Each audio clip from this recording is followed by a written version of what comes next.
In some places, that's enough to cause some significant disruption. Many inland areas, however, staying actually dry, and there will be some sunshine around, particularly towards the west. But for all of us, it is going to feel cold. Temperatures still several degrees below average, but the wind's slightly lighter than today.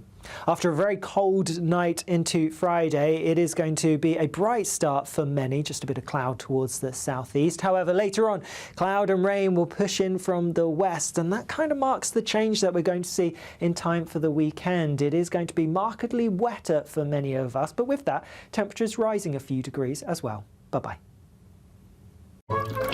Warm and cosy, with a chance of zero visibility. Boxed Boilers sponsors the weather on GB News. There's just 2 weeks left to see how you could win your Christmas this year paid for by us. First, we'll give you an incredible £30,000 in tax-free cash. Then we'll give you a further £10,000 cash to spend on all your Christmas presents, even the tree. Christmas lunch, that's on us too, with £1,000 in shopping vouchers to spend at your favourite supermarket. Finally, a GB News Christmas goodie bag. For another chance to win, text WIN to 63225. One entry costs £2.50 plus one standard network rate message, or text BONUS to 63225. 5 entries cost £5 plus one standard network rate message. Go to gbnews.com/win. Entries start at £2.50. Call 0903 686 3232. Calls cost £2.50 plus your network access charge, or post your name and number to GB17 PO Box 8690 Derby DE1 9TT. UK only. Entrance must be 18 or over. Lines close at 4 p.m. on the 28th of November. Please check the closing time if listening or watching on demand. Hi, I'm Michelle Dewberry, and my show is your opportunity to cut through all the noise and dive in headfirst to some robust debates. Ideas clash. Situation, isn't it? No, because the failure is you're deliberately avoiding my point. Nothing's held back. And if you think this is the end of it, wait for more. And we do not shy away from the difficult stuff. Sometimes I want to shake people and say, if only you understood. So join me on Jubes & Co weeknights at 6 p.m, only on GB News, Britain's news channel. From the school run to the home run, watch a new show for all of Britain. So he can say whatever he wants. A straight-talking show where all voices are heard. And, you know, when are we going to stop talking about smashing the gangs and actually do it? With the stories that matter from every part of our country. There's a bit of a crash landing there for your Chancellor. Bold, fearless and standing up for you. That's me, Martin Daubney, 3 p.m. till 6 p.m, weekdays, here only on GB News. The People's Channel, Britain's news channel. Westminster's full of talk, but out here, it's the real world. Am I allowed to talk No, now? that's it. This is where it matters, real people and real lives. That's what politics is all about. The fact has Trump made a good start? No. Straight answers, no spin, and just a couple of pints. How many fingers have I got up? About 10. So join me for Lee Anderson's Real World every Friday at 7 p.m, only on GB News. The People's Channel, Britain's news channel. You want to know what's really going on in the corridors of power? Labour don't know what to do with you half the time, and that makes you quite lethal in the chamber. Get behind the headlines with Chopper's political podcast. Join me, Christopher Hope, as I sit down with the great and the good of British politics. We'll see where this ruling takes us. These are the stories shaping our nation. Chopper's political podcast, available now on all platforms. Listen in and stay ahead. We love Great Britain. We love its history, its culture and its tradition, and that's why we're so proud to be part of GB News. You look genuinely emotional. Oh, come here. GB News does pay attention to those who are ignored by the mainstream media. The majority of this country whose forefathers fought and died to maintain liberty, to fight for freedom of speech. The rule of law, the rights of property and democracy. This is the heritage that our country should be so proud of. Which of course includes our Christian heritage. There's been a huge resurgence in the number of people going to church. Perhaps they're not finding what they're looking for, and they're looking for something a bit deeper, a bit more truthful, a bit more akin to Britain's Christian heritage. That's right, get ready, because the most exciting night in general election history starts now!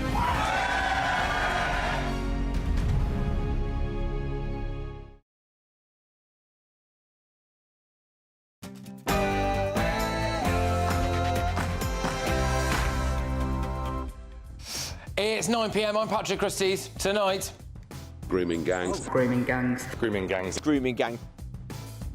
Should the Pakistani rape gangs actually be called the Islamic rape gangs? And But you know what? You know, if I'm going to sit here and say, you know, country before party, party before personal ambition, then yes, I have to say yes, don't I? You give up your seat for Andy Burnham? I would, yeah. well, the first Labour MP openly calls for Starmer to go. I have to be honest with you. Things are worse than we ever imagined. They certainly are, because now 80 Labour MPs are ready to call a vote of no confidence in the PM. Also, its goals are twofold. Firstly, to reduce illegal arrivals into this country, and secondly, to increase removals of those with no right to be here. well, now Labour says that they'll deport the children of refugees who were born in Britain. Plus, a Russian spy ship fired lasers at RAF pilots, and the SAS threatens to sue Labour. Also, an Islamist prisoner wants compensation because we kept him in solitary confinement. On my panel tonight, we've got the Director of Popular Conservatives, Mark Littlewood, businessman and activist Adam Brooks, and journalist and broadcaster Nida Mishkov. And what is all this about? This is not my Village People Tribute Act, and I'm not about to do the YMCA. We are launching the first ever men's health strategy. Great stuff. Get ready, Britain. Here we go.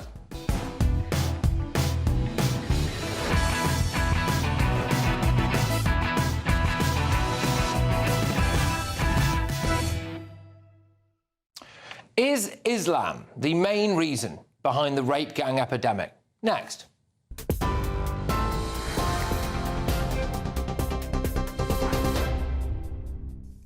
Patrick, thank you. Good evening. The top stories. Kemi Badenoch took aim at the government's budget plans at Prime Minister's questions today.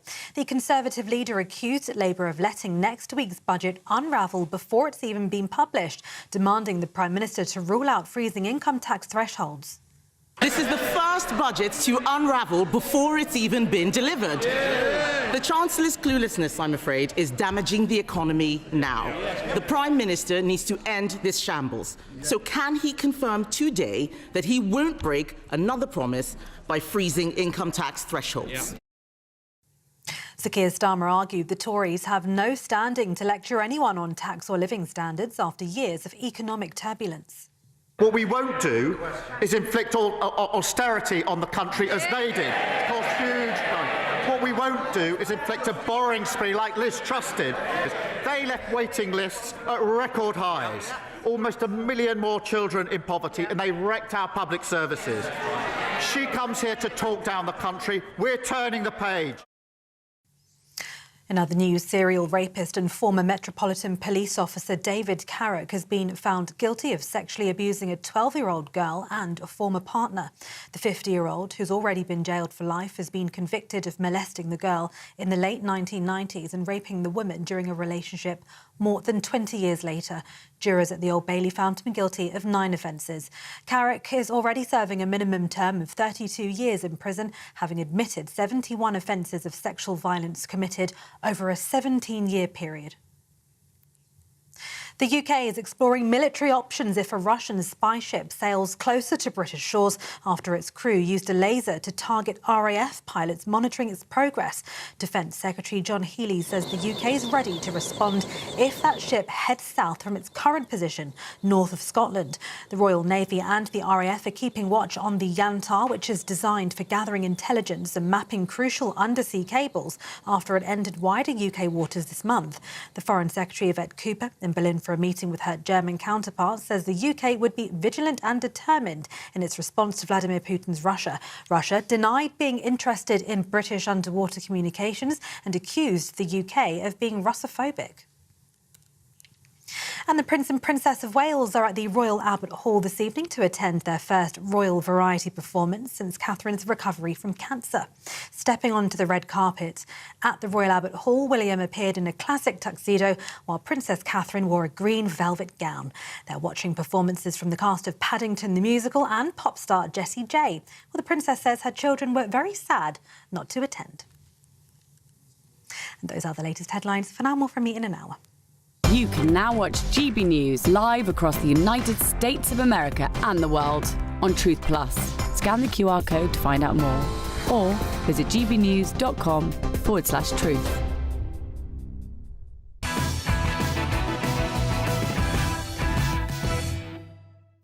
Good evening. Now, before I start, I just want to give a warning that the content of this might be a bit distressing to some viewers and listeners. Should the Pakistani rape gang scandal actually be called the Islamic rape gang scandal? According to a new report conducted by an expert on Islamic studies, well, it sets out several key aspects of the Islamic faith that he claims explains the phenomenon of groups of some Muslim men raping mostly white girls, some of which may well obviously be disputed by Muslim groups. But these are the doctrine of the superiority of Muslims over non-Muslims, the doctrine of loyalty and disavowal, also known as love and hate for the sake of God, the superiority and dominance of men over women, the mandated seclusion of women by men, the religious practice of forced marriage and the lack of a concept of an age of consent, the perceived threat of dangerous female sexuality, the practice of sex slavery as an aspect of the laws of jihad, and dehimitude and the treatment of conquered non-Muslim peoples in Islamic laws. Now, this report claims that while Pakistani men are overrepresented in the grooming gang convictions, the overall proportion of Muslim perpetrators is even greater. And this is backed up by powerful, extremely distressing testimony from a rape gang survivor, Ella Hall, which is not her real name. She testifies that her abuse was racially and religiously aggravated. She was raped because of her race and religion, and her rapist told her while she was being raped that this was happening because she was white and because she was a Christian. And during rapes, she was verbally abused for being a non-Muslim. Now, I'm going to read to you now a little bit of Ella Hill's testimony. This was provided to the J inquiry in 2019. Now, again, this might be a bit distressing to viewers and listeners. She says, I was told that to show them respect, I mustn't eat pork. I was told that Muslim girls are good and pure, and they stay virgins until marriage, but all white girls are slags, and they all sleep with hundreds of people. I was told white girls are trash, they're all whores, they are lower than feces under your shoe, they don't obey Allah, so they deserve to be punished, they don't dress modestly. Muslim women are pure because they cover down to their ankles and down to their wrists, and the hem of their top comes down below their knees. White girls show the curves of their body, so they are asking for it. They should be raped as punishment for not obeying Allah. Sex with a kafir, which is a non-believer, girl, doesn't count as adultery. They believed they had a position of religious moral superiority over non-believers. They believed it was their duty to punish us, as they believed that doing so made them good Muslims. This is what they were taught by their mothers. I was told that in Islam, if a girl or woman looks at a man who isn't her brother, father, or her husband, then that means she wants to have sex with them. So I was told to look at the floor when I was around Muslim men. So when I did look at a waiter in a restaurant, I was then taken away to be gang raped as punishment. I was told that according to their faith community, girls are old enough for sex when they start their periods at age 11. All of the sexual abuse that I experienced was linked to spiritual abuse or religious abuse. Religious scriptures were used as tools of control to force me to conform to their will. The report goes on to paint an apparent pattern of sexual abuse perpetrated by some men of the Muslim faith. For example, in 2021, the BBC actually reported that as many as 1,000 non-Muslim girls, so Christians, Hindus and Sikhs, are abducted each year in Pakistan and forced to convert to Islam and then marry their abductors. The concern here, of course, is that if they can be justified by aspects of the religion of Islam in Pakistan, then is that something that some people of Pakistani heritage might bring with them here to the UK? There's also marriage trafficking. In 2009, Home Office statistics reported that 90% of victims of forced marriage in the UK were Muslims. They were, in many cases, taken to Muslim countries like Pakistan, Bangladesh, Somalia and Afghanistan. Now, the report outlines several recommendations about how to deal with the issue here in Britain. They say fears of stoking Islamophobia should not be allowed to scuttle transparent investigation of the grooming gang's religious cultures. The religious identities of both perpetrators and victims should be rigorously recorded. Police should be trained to interview grooming gang suspects concerning their religious beliefs. Police should also be trained to investigate the religious aspects of the testimony of the victims. The state should enforce a legal prohibition of unregistered Sharia marriages.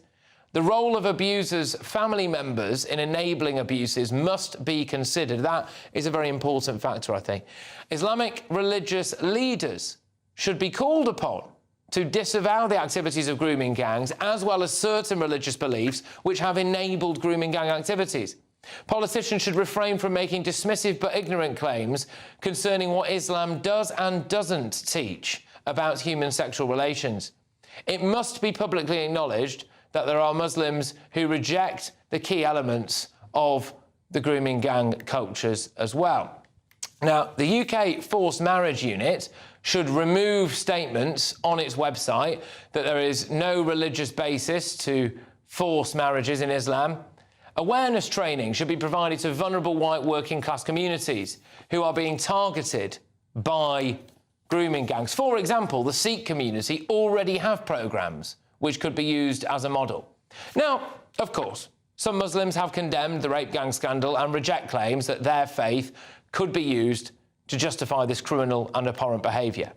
But based on the findings of this report, I wonder whether it is time to have a serious conversation about whether or not it is actually a small number of people's interpretation of the religion of Islam that is primarily responsible for the widespread rape and sexual abuse of predominantly white working-class girls. Now, before I go to my panel, I'm joined now by teacher and Labour Party activist Aisha Ali Khan. Aisha, thank you very much. So I get this is an incredibly difficult topic to talk about on multiple different fronts. This report was published today, and in it, it does identify several aspects that it says are prominent features of the religion of Islam. For example, the dominance of men over women. Would you like to come back to that? Well, of course. I mean, everything you've just read out, deeply distressing, absolutely disgusting. And it's something that I've spent the last 25 years of my life campaigning about. I myself grew up in Keighley. You've mentioned the town many times. We had the amazing Anne Cryer who tried to raise awareness back in the early 90s, and she was completely shut down. And many of my friends were groomed in front of me. I saw them, and when I became an adult, realised it was still happening. This is what I've been doing for years now, talking about it and trying to raise awareness. These men, these monsters, these predators, using Islam to justify their sick behaviour, their disgusting behaviour, it's just abhorrent. And what makes me upset is this idea that they only targeted white girls. They targeted everyone, any woman, any girl that they could get away with raping and sexually assaulting and abusing, they targeted. What breaks my heart is the testimony you've read out, this idea that white girls were abused and it was justified because Islam told them to do it is absolutely rubbish. I mean, I'm trying not to swear here. It's really hard not to, because these are the sort of men who will use any means to justify their sick perversions. Yeah. And is that just on that? Sorry, because there is the doctrine of superiority of Muslims over non-Muslims. I mean, is that accurate? Is that fair to say that in Islam there is deemed to be superiority over non-Muslims, and presumably you could see how that could be used there to see that working-class white girls are lesser than?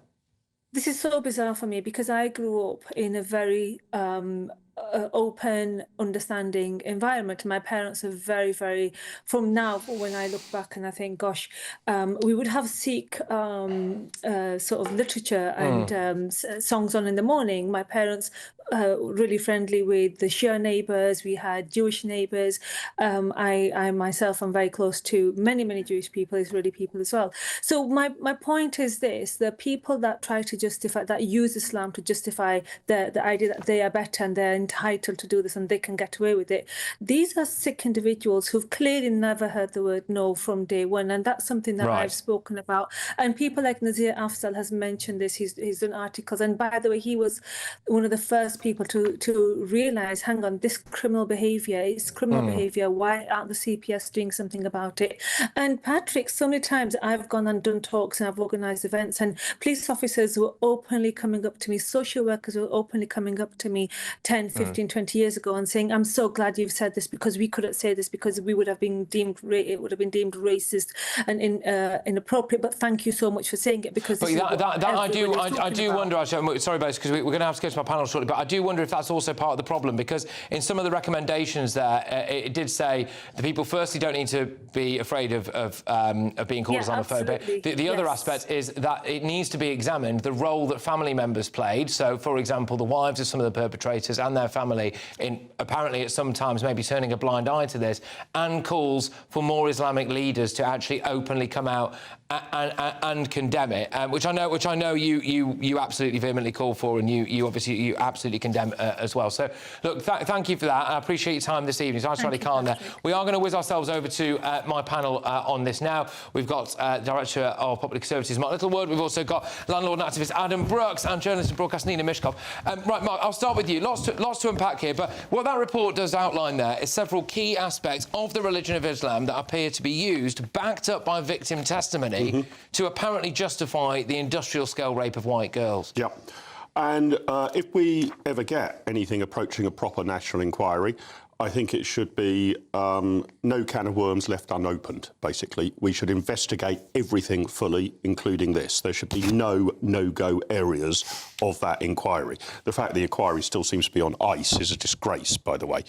So we should investigate religion, we should investigate the communities, we should investigate all of the circumstances, familial, cultural, surrounding it. We got ourselves partly into this problem because we weren't willing to turn over some stones previously, right? I mean, I'm not saying we could have nipped this in the bud, but the number of girls abused would have been considerably lower had we actually had the guts to confront this at an earlier stage rather than covering it up. The one thing I would say, and this is complex, is this a religious doctrinal problem or is it a cultural problem? By way of analogy, they're not similar sort of problems, but we have much more violence in Britain associated with, say, the sport of football than the sport of cricket.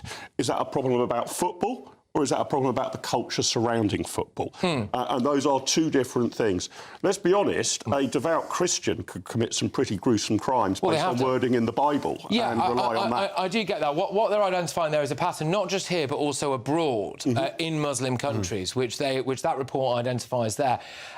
We speak a lot about, OK, first it was kind of like the Asian grooming gangs, that was too broad. Then it became a lot about, well, it's the Pakistani grooming gangs. OK, well, a lot of them are Pakistani, so there's that. But now, specifically, to drill down on whether or not actually this is a problem with the interpretation of Islam. Right, so for me, this is a race, a class and an extreme interpretation of their religion issue. I've got a good friend that is a Muslim.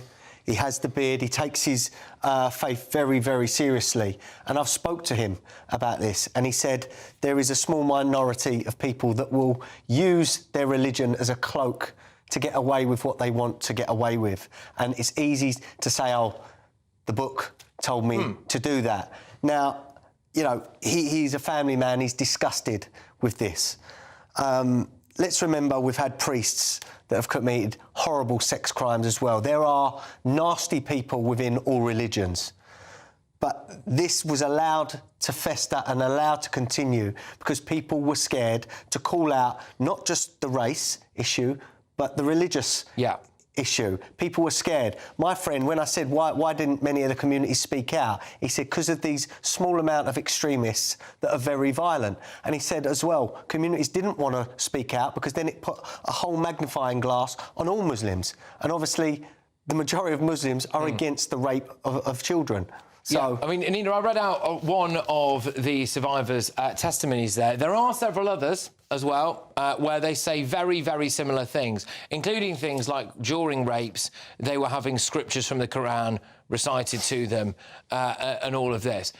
Is that an aspect of this that people have been unwilling to discuss, which is how an interpretation of the religion of Islam has basically justified, for some people, obviously sick people, the rape of white working class girls? It's all very distressing, and of course these are crimes of men perpetrated on women. Let's say that's the basic thing. Your guest, Asia, said that they were being used as an excuse. So I don't think you can blame the religion. It's a human crime. You can blame the men. And as Adam pointed out, there are other religions that have, So, but the thing is, knowing it, what good does it do you? For instance, is it any good to know that there are more Catholics, priests, sexually abusing choir boys than there are Church of England vicars? Well, I suppose it allows you to it would allow you to potentially address it, and this is the thing. So, if we hear a lot about Islamophobia in Britain, and that we're going to get some kind of Islamophobia definition, etc. But what we don't hear about, as much as I would like, actually, is whether or not specifically large numbers of these predominantly working-class white girls were raped and abused in what was essentially a racist and, according to this report anyway, could be considered a religiously motivated attack. Yeah, well, I think that has to be investigated. And to Nina's point, we shouldn't worry about the data. If you did know that there was a lot more sexual abuse in one church or one religion compared to another, that would inform how you policed, how you investigated, I understand that, what steps you put in place, right? But what steps? OK, supposing... So it calls for certain recommendations, Nina. So one of them, it says, is that more Muslim religious leaders should call this stuff out publicly. So that's one of them. The other aspect of it is people in their own communities and in their own homes, and it calls for an examination of the roles of family members. Now, I have been very surprised, I know other people have been very surprised, that a lot of these paedophiles who've served their time in prison have been allowed back in the family home and allowed to live in their community again. There are a catalogue of cases where, and again, there's been cases recently where white British people who have been guilty of paedophilia have come out of prison and they've basically been turfed out of their local area. Good. And I'm not saying this never happens in the Muslim community at all, but it's obviously been concerns as to, and as this report alleges or says, why is there maybe not a bit more of that? These are things that we can examine. I agree that, but those recommendations were made, and they should be carried out and fulfilled. But the thing is, let's just not forget that the majority of sex crimes against children, gang rape, are perpetrated by white people, and we do not see headlines that say... But they're not systematically covered up, Nina, like most gang rape perpetrators are Christian. We don't see that. No, but when there have been religious aspects to it, for example, like the Catholic scandal or the Church of England scandal, then there have been very specific headlines about that which have involved religion. I agree. And I think we've got to say that a lot of these people that are coming across are from remote villages in places like Pakistan, where they haven't seen blonde girls, they haven't seen schoolgirls in short skirts. So it's a massive cultural difference. Exactly. That is another thing that report says. Again, if you have a culture there, in certain parts of Pakistan, as the report says, where you will have the kidnap and then enforced marriage and enslavement of non-Muslim girls, is it reasonable, or is it a question to ask about whether or not some of that attitude might be brought to the UK if some of those people come to the UK? But a Home Office spokesperson has said this. The grooming gang scandal, excuse me, was one of the darkest moments in this country's history. The Home Secretary has been clear there will be no hiding place for those who abuse the most vulnerable in our society. It's also why we announced a statutory national inquiry which will explicitly examine the ethnicity and religion of offenders and root out the state failure wherever it occurred. There we go. Right, OK, look, I've got a lot more coming your way here as well. But, of course, I do want to let you know how you can enter this GB News competition. There's just 2 weeks left to see how you can win your Christmas this year paid for by us. First, we'll give you an incredible £30,000 in tax-free cash, so you can have a brilliant new year. Then we'll give you a further £10,000 cash to spend on all your Christmas presents, the decorations, even the tree. Christmas lunch, that's on us too, with £1,000 in shopping vouchers to spend at your favourite supermarket. Finally, a GB News Christmas goodie bag. And the best news? You'll get it all in time for the big day. For another chance to win, text WIN to 63225. One entry costs £2.50 plus one standard network rate message. Or text BONUS to 63225. 5 entries cost £5 plus one standard network rate message. Go to gbnews.com/win. Entries start at £2.50. Call 0903 686 3232. Calls cost £2.50 plus your network access charge. Or post your name and number to GB17 PO Box 8690 Derby DE1 9TT. UK only. Entrance must be 18 or over. Lines close at 4 p.m. on the 28th of November. The winner may be contacted live on GB News, week commencing the 8th of December. Please check the closing time if listening or watching on demand. Good luck. Well, still to come, Wes Streeting, the Health Secretary, says it's hard to be a young man in today's society, so should we have this Minister for Men? But next, a major asylum shake-up sparks a bit of backlash, to say the least. Basically, Labour seem to be saying that they are willing to deport the children born in Britain of refugees who then go on to be deported themselves. Are you in favour of that? It's next.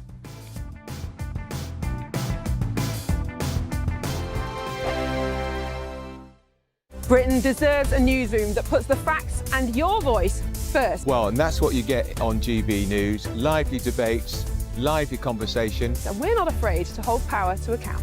And each other. So join me, Andrew Pierce. And me, Miriam Gates, for Britain's Newsroom, weekdays from 9:30 on GB News. Mornings don't have to be tiresome, especially if you have the right company. Wake up to news as it happens, opinion and debate, and of course, a little bit of entertainment too. Because when the kettle's on, we're on. That's Breakfast on GB News, a show worth waking up for. Every morning from 6 a.m. Only on the People's Channel, Britain's news channel. We'll spread the news, you spread the word. Hi, I'm Michelle Dewberry, and my show is your opportunity to cut through all the noise and dive in headfirst to some robust debates. Ideas clash. Situation, no, isn't it? No, Because the failure is... You're deliberately avoiding my point. Nothing's held back. And if you think this is the end of it, wait for more. And we do not shy away from the difficult stuff. Sometimes I want to shake people and say, if only you understood. So join me on Jubes and Co weeknights at 6 p.m, only on GB News, Britain's news channel. From the school run to the home run, watch a new show for all of Britain. So he can say whatever he wants. A straight-talking show where all voices are heard.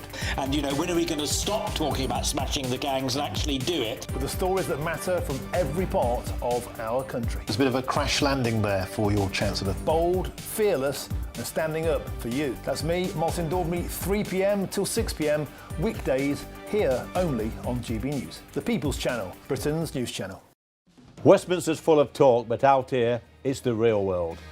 Am I allowed to talk then? No, that's it. This is where it matters, real people and real lives.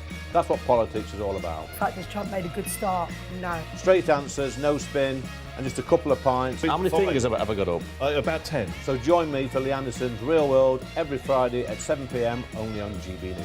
The People's Channel, Britain's news channel. No matter the state it's in, this is our nation. Join me, Jacob Rees-Mogg, for a genuine, honest discussion on where we have been, where we are going, and where we are with the people who set the direction. Tune in to State of the Nation every Monday to Thursday, 8 to 9 o'clock. Only on GB News. At GB News, we love to hear from you, our loyal community. So drop us a line at gbnews.com/yoursay. There, you can talk to each other and also to the presenters live on air. gbnews.com/yoursay, because GB News is your channel, Britain's news channel.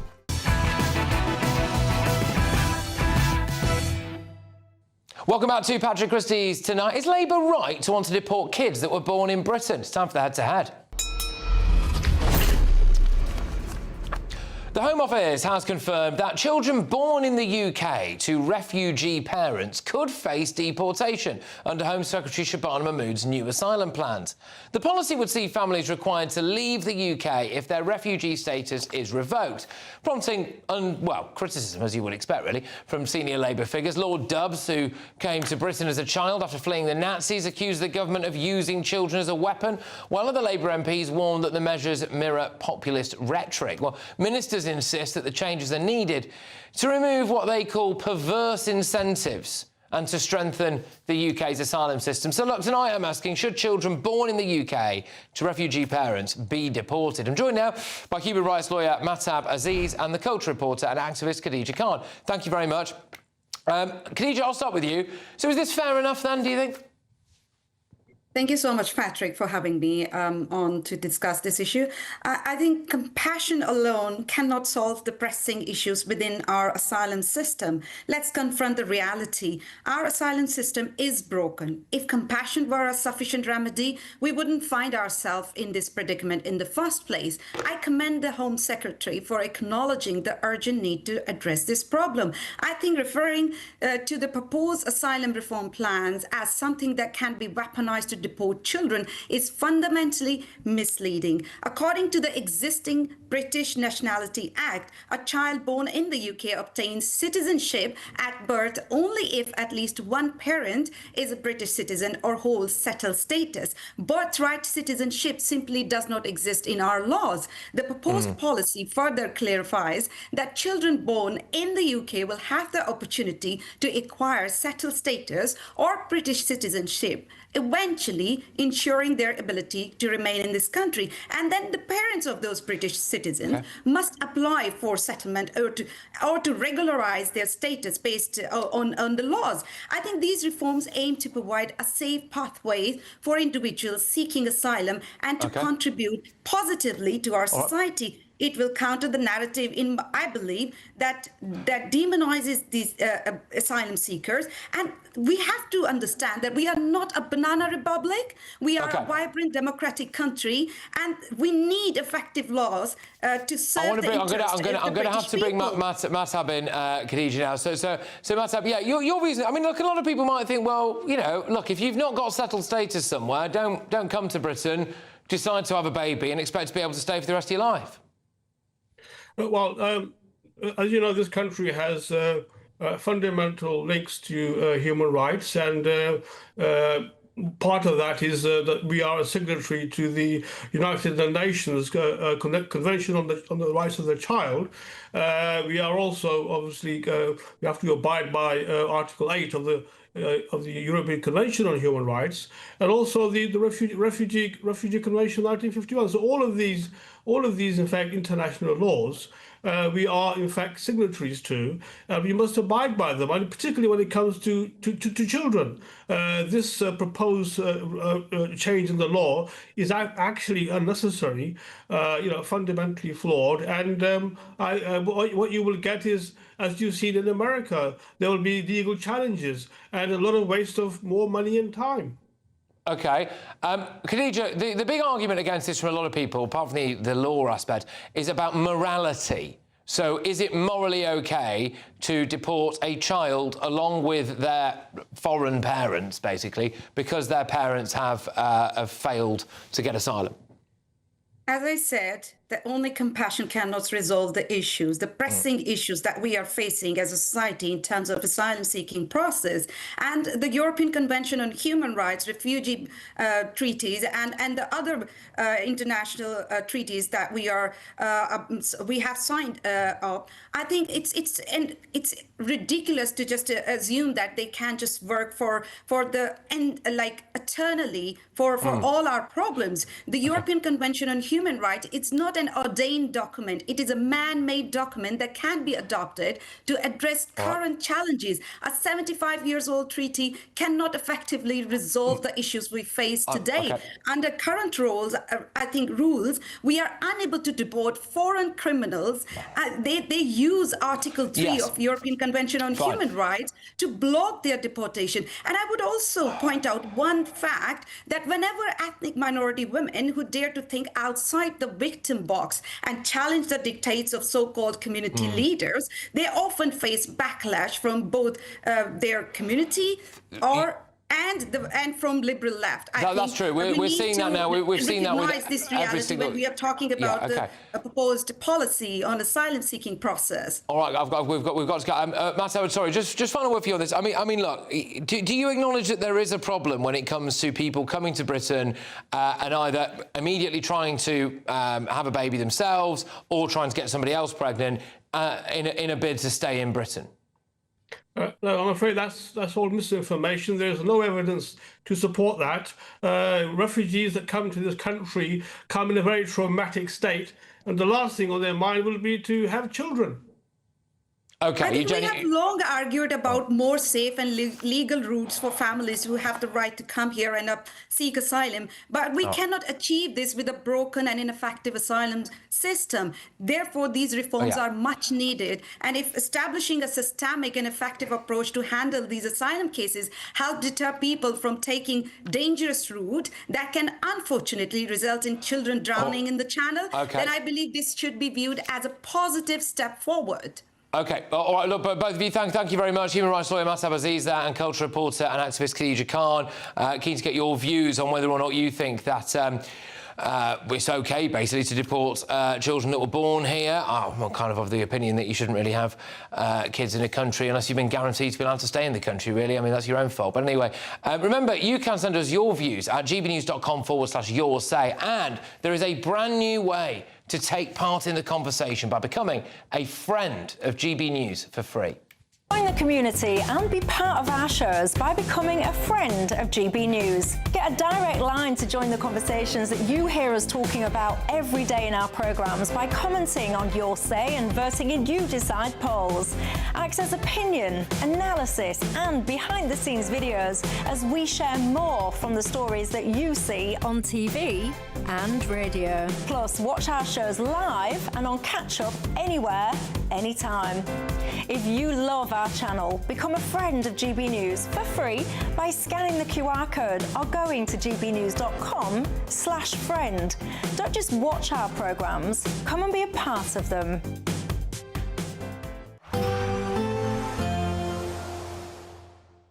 Be nice to escape the grey. Clear skies, here we come. As clear as our travel insurance. All Clear Travel Insurance sponsors GB News Travel Destinations Forecast.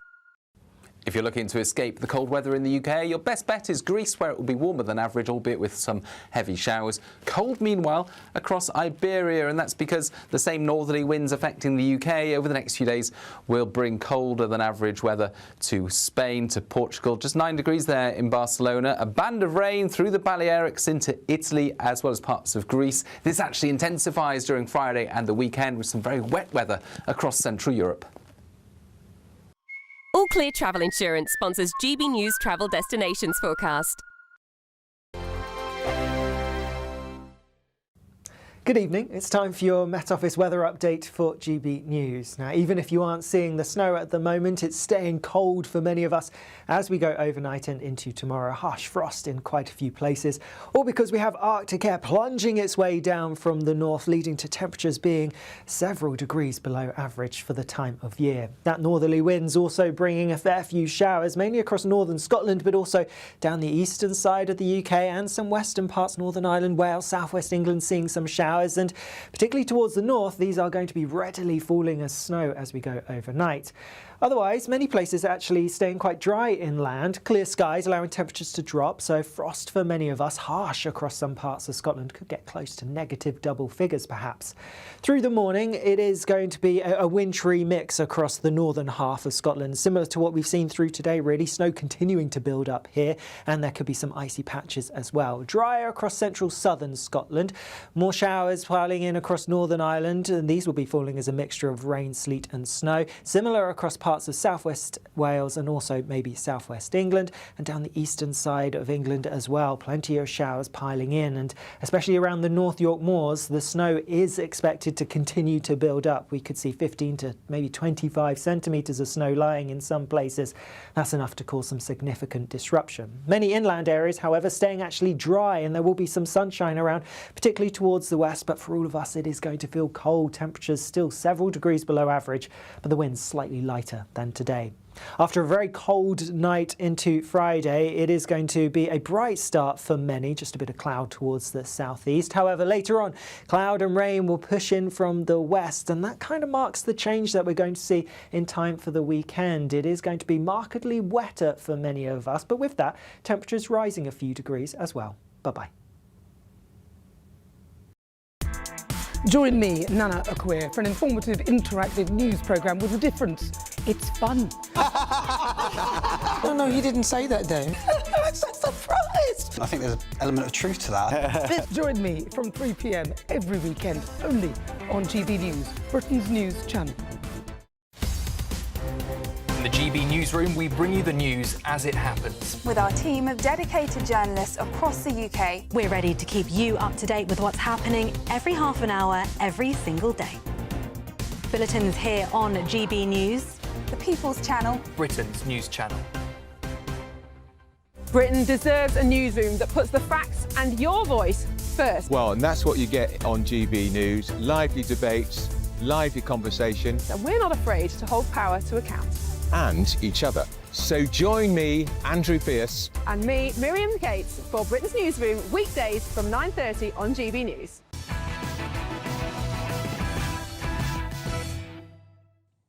All right, well, we are asking a question about whether or not it's right that we should have something like a Minister for Men or Minister for Health, Men's Health Studies, etc.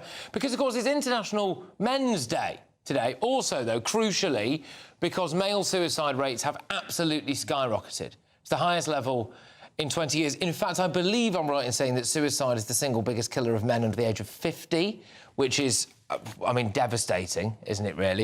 It also comes as the Health Secretary, Wes Streeting, says it's hard to be a man in today's society, pointing to pressures around everything from body image and masculinity to mental health, prostate cancer and gambling. With more than 15 million fans attending football matches last season, Wes Streeting has now teamed up with the Premier League, using its huge reach to launch drop-in mental health clubs inside football stadiums and across the country. Of course, they also released quite a slick video earlier today, which I played in my intro, might be able to throw to, announcing it. But joining us to discuss this now is the Policy Director at the Centre for Policy Research on Men and Boys. It's Mark Brooks. Mark, thank you very much. Go on then, what's your take on what Wes Streeting has announced today and whether or not you think it's a good thing? Oh, it's been absolutely brilliant. I think the men's health strategy in England is the first time we've ever had that, and it puts a real line in the sand that actually the government, but also there's an expectation on society and also on employers to start taking men's health far more seriously than has been the case in the past, because those numbers you said are absolutely shocking and they're not getting any better. So it's a real call to arms in many respects for the whole country to start helping men look after themselves and also taking their health seriously. So what is this new men's health strategy going to look at then, do you think? Well, it's going to look at three key areas. First of all, it's actually going to put far more pressure on the health service to actually be more accessible for men. You know, too much of the health service is very much a 9 to 5 when too many men are at work, for example. In addition, it's going to put pressure on society more generally not to expect men to just work through problems they've got, either physical health or mental health, but also it's going to help men actually understand their bodies better, understand what their rights are, and actually try and get more men to actually take their own health more seriously. And the tie-up with the Premier League is a classic example of how that can work, because it's taking health to where men are, not where you think they should be. Putting posters up in GP surgeries is not going to cut it. No. We need men's health on industrial estates and elsewhere. Do you think men have been unfairly treated in society, especially recently? Well, I think there's an issue about ignoring the problems that men and boys have had when they're in plain sight, not only in terms of men's health, because you mentioned about the suicide rate, but also things like boys not doing so well at education as they should be. We've got 90,000 men in prison, enough to fill Wembley Stadium right now, and also we've got over 3,000 men sleeping rough on our streets. So there's a whole range of issues that I don't believe that have been taken as seriously as they should be when the facts are there. Well, they are, and also just societally, I think, and this is obviously going back, you know, really through the last century as well. You know, it was men who were expected to go out and work and earn a crust and support their entire families, which comes with a huge amount of pressure. Quite often the industries that men were supposed to be working in were then closed. You look at things like the coal pits, the mines, whatever that is as well. Men were not really told that they were allowed to show any emotion. They had to simultaneously be the protector and some kind of red-blooded male. But then in more recent times, they've also been told that things like microaggressions are bad, and that, you know, without even knowing it, you're some kind of perpetrator perpetrator of sexual assault for making one clumsy joke at an office Christmas party or something like that, and you get hounded for it. I think it is incredibly difficult for blokes. Well, men, especially in the last 20 years, have been pushed into what I would call a no man's land, because men are expected to, speak up, but who's actually been listening and acting and taking them seriously? They're meant to be more present fathers, which is right and proper, but if they can't get paternity leave, if employers are still expecting them to work longer and longer hours, then they're caught between two things. And I think that's part of the men's health strategy, and also around International Men's Day as a whole, which has been hugely successful in the UK, is about actually making it easier for men to be more present in their children's lives, look after their health better, and also just get on in life. Yeah, I'd love to do a longer form thing with you on this, actually, Mark. Thank you very much. It's great to see you as well. Of course, Mark Brooks, Policy Director at the Centre, Policy Research, Men and Boys. And also, look, credit where credit's due. Well, hats off to West Streeting. I mean, quite literally in this case, because he was wearing a hard hat while he was doing it. Fair enough. It is about time. It's been long overdue. Long overdue. And you were mentioning it quickly as well. It is the 10th anniversary since now Sir Philip Davies, Esther McVeigh's wife, actually stood up and said we should do this, didn't he, in the House of Commons? Absolutely, and an International Men's Day debate, and he was the first MP ever to call for that. Yeah, well, good for him, but that just shows it's been a long time coming. And there's no other subsection of society, by the way, where suicide rates would be this high, where it would have taken a decade for us to get to where we are today. But anyway, I'll get off my soapbox on that now. Coming up, Labour's left wing is, well, not so quietly, actually, gearing up to challenge Sir Keir Starmer. The first one of them went publicly over the top today. Apparently there's 80 waiting in the wings. Get this, by the way, you might have to pay compensation for an Islamist terrorist because we kept him in solitary confinement. Bless him. That's next. I'm Michelle Dewberry, this is Jubes & Co with you. Hello everyone, Patrick Christys here. GB News, Britain's news channel. Access the stories that matter to you. Take the GB News family with you on any device. And as long as you have an internet connection. Tune in to GB News, anywhere on the planet or beyond. GB News, the People's Channel, Britain's news channel. Hi, I'm Michelle Dewberry, and my show is your opportunity to cut through all the noise and dive in headfirst to some robust debates. Ideas clash. Situation, isn't it? No, because the failure is you're deliberately avoiding my point. Nothing's held back. And if you think this is the end of it, wait for more. And we do not shy away from the difficult stuff. Sometimes I want to shake people and say, if only you understood. So join me on Jubes & Co weeknights at 6 p.m, only on GB News, Britain's news channel. From the school run to the home run, watch a new show for all of Britain. He can say whatever he wants. A straight-talking show where all voices are heard. And, when are we going to stop talking about smashing the gangs and actually do it? With the stories that matter from every part of our country. There's a bit of a crash landing there for your Chancellor. Bold, fearless and standing up for you. That's me, Martin Daubney, 3 p.m. till 6 p.m, weekdays, here only on GB News. The People's Channel, Britain's news channel. Westminster's full of talk, but out here, it's the real world. Am I allowed to talk No, now? that's it. This is where it matters, real people and real lives. That's what politics is all about. In fact, has Trump made a good start? No. Straight answers, no spin, and just a couple of pints. How many fingers have I got up? About 10. So join me for Lee Anderson's Real World every Friday at 7 p.m, only on GB News. The People's Channel, Britain's news channel. You want to know what's really going on in the corridors of power? Labour don't know what to do with you half the time, and that makes you quite lethal in the chamber. Get behind the headlines with Chopper's Political Podcast. Join me, Christopher Hope, as I sit down with the great and the good of British politics. We'll see where this ruling takes us. These are the stories shaping our nation. Chopper's Political Podcast, available now on all platforms. Listen in and stay ahead.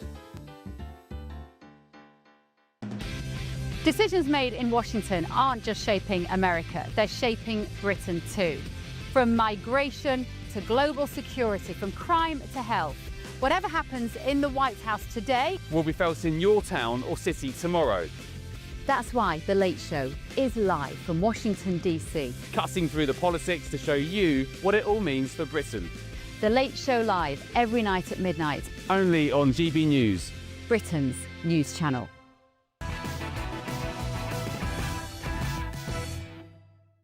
Well, a terrorist serving a life sentence could actually be about to receive damages after claiming that his human rights were breached in prison. Syab Abu was jailed for life with a minimum of 19 years in 2021 for plotting a lone wolf knife attack during the coronavirus lockdown. But a judge has ruled that being kept in isolation for 22 hours a day was unlawful and that he could now get compensation from the taxpayer. Well, Shadow Justice Minister Robert Jenrick says that it's proof that the UK needs to leave the European Convention on Human Rights. He posted on X, a judge has ruled that isolating an Islamic State terrorist in prison is a breach of the ECHR. How can anyone still defend this broken document? It's morphed into a criminal's charter. And to be honest with you, I'm inclined to agree with him. I'm joined now by Colin Sutton, who is actually Reform UK's policing and crime advisor. Thank you very, very much. So are you willing to pay for this guy's compensation? No, I'm not. No, really not. And you know, I agree with Robert Jenrick on this one as well. The crazy thing about this is, look, this is a man who we think was radicalised while he was serving a prison sentence himself for something else, for a non-terrorist offence. That's where it came from. He then goes into prison. We have to have the ability to keep these people segregated before they radicalise the rest of the prison population and everybody else they come across. We have to have a mechanism to do that. And the idea that we should be paying them compensation for doing that and trying to prevent the spread of this vicious and violent terrorism in our prisons. That's the key line. That's the key line, right? Which is that if the ECHR means that we now have to allow dangerous, rampant jihadis out of their cells so that they can radicalise other people behind bars, this is yet another final nail in the coffin for the ECHR, surely. Yeah, it certainly is for the way in which the ECHR is applied in this country. What you've got to remember is there are all the other countries in Europe that are signatories to the same international document, the same piece of international agreement, but they choose from their constitutions and from their legal systems to apply it very differently to their domestic and constitutional law than we do. And that's the problem. We've got judges who always seem to apply the ECHR principles as strictly as possible, whereas that's not happening in France, that's not happening in Denmark, that's not happening in Poland. But again, I thought that Shabana Mahmood has just issued a statement to judges when it comes to immigration specifically about how they need to prioritise the safety of Brits over the ECHR. Well, this will be a prime example. And again, I'm sorry, but it does indicate to me that we have a massive, massive bias and problem within our legal system. That essentially is a festering pile of people who have got no idea about the real world and seem to be, I would argue, pretty dangerous characters, some of them, when it comes to actually wanting to keep us safe. I don't know what kind of warped, metropolitan, kind of lovely, fluffy, left-wing view that these people have. But you know, why on earth would we not be able to do, frankly, whatever we like with this rampant jihadi? Well, yeah, and I think that's the answer, Patrick, is that it's going to end up that you know, bathwaters and babies are going to be thrown out together, because the only way of making sure that our judges and our judiciary don't apply this in a way which is contrary to common sense is to throw the whole lot away. To get rid of it. Actually, yeah, and I think that's what will happen. You know, you've got, God willing, Reform saying that they'll do that. The Conservatives are even saying they'll do it now and get rid of it completely. That's what needs to happen because of the way it's being interpreted and applied to our domestic legislation. Well, Colin, thank you very, very much. Colin Sutton there is Reform UK's policing and crime advisor. I mean, yeah, can you imagine this situation where we have to pay compensation to a jihadi because we locked him up for too long, given that he wanted to stab as many people as possible? Ridiculous. A Ministry of Justice spokesperson said, "We are urgently looking at next steps, including appealing this judgment. We remain steadfast in protecting our hard-working prison staff and tackling extremism." Right, well, a couple of whopping great big stories in the next hour for you. Well, it's done now. The first Labour MP went over the top today and openly said that Keir Starmer basically should go. He even offered to relinquish his own seat so that Andy Burnham could fill it. And now 80 Labour MPs are apparently ready to launch what's a vote of no confidence, that's a leadership challenge in Sir Keir Starmer. And it's emerged, hasn't it, that, well, we had the Chinese spy scandal. There's a Russian spy ship that that's been skirting around British waters, not just having a look at some of our underwater cables, no, shining lasers at RAF pilots. I mean, that could have been lethal. What on earth are we going to do about that? All that coming your way.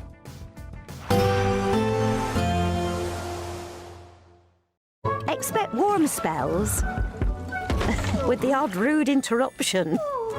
Box Boilers sponsors the weather on GB News.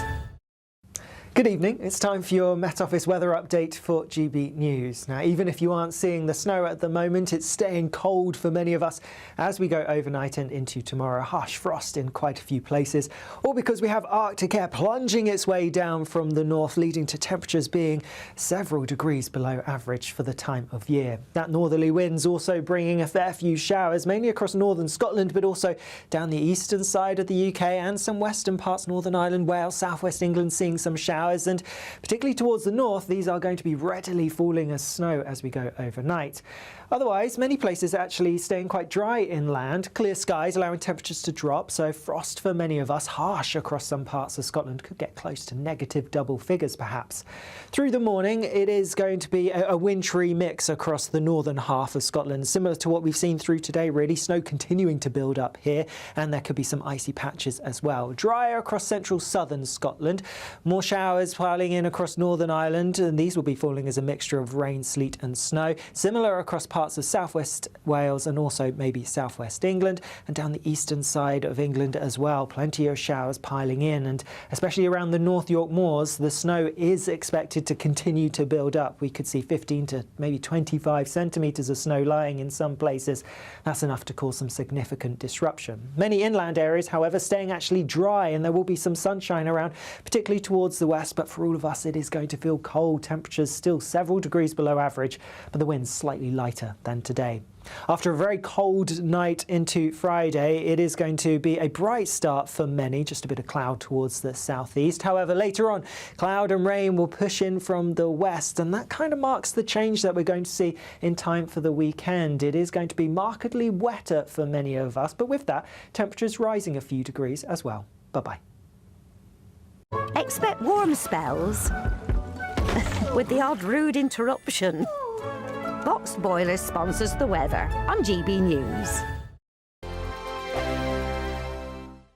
There's just 2 weeks left to see how you could win your Christmas this year paid for by us. First, we'll give you an incredible £30,000 in tax-free cash. Then we'll give you a further £10,000 cash to spend on all your Christmas presents, even the tree. Christmas lunch, that's on us too, with £1,000 in shopping vouchers to spend at your favourite supermarket. Finally, a GB News Christmas goodie bag. For another chance to win, text WIN to 63225. One entry costs £2.50 plus one standard network rate message, or text BONUS to 63225. 5 entries cost £5 plus one standard network rate message. Go to gbnews.com/win. Entries start at £2.50. Call 0903 686 3232. Calls cost £2.50 plus your network access charge, or post your name and number to GB17 PO Box 8690 Derby DE1 9TT. UK only. Entrance must be 18 or over. Lines close at 4 p.m. on the 28th of November. Please check the closing time if listening or watching on demand.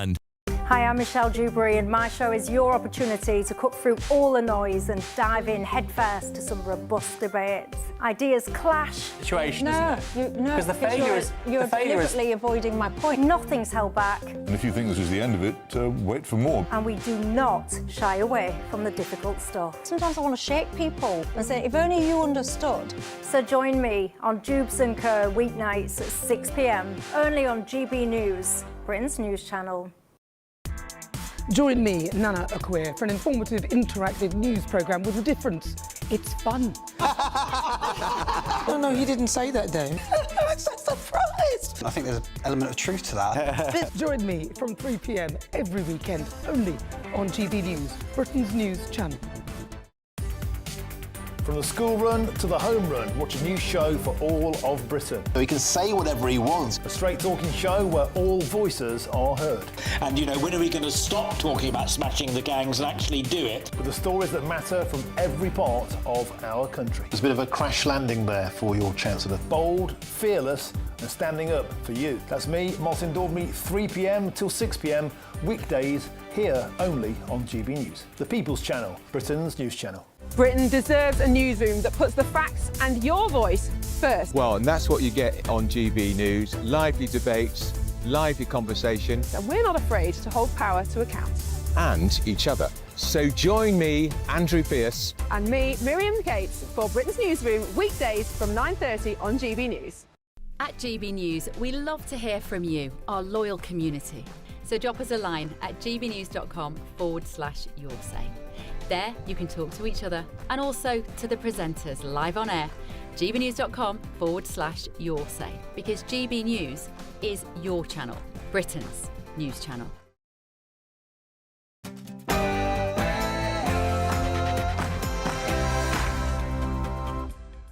It's 10 p.m. I'm Patrick Christys. Tonight, grooming gangs. Grooming gangs. Grooming gangs. Grooming gang. Well, should the Pakistani rape gangs actually be called the Islamic rape gangs? And do you know what? You know, if I'm going to sit here and say, you know, country before party, party before personal ambition, then yes, I have to say yes, don't I? You'd give up your seat for Andy Burnham? I would, yeah. Well, there we are. The first Labour MP openly calls for Starmer to go. I have to be honest with you. Things are worse than we ever imagined.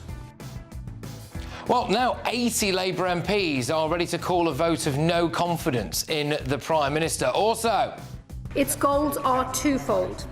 Firstly, to reduce illegal arrivals into this country, and secondly, to increase removals of those with no right to be here.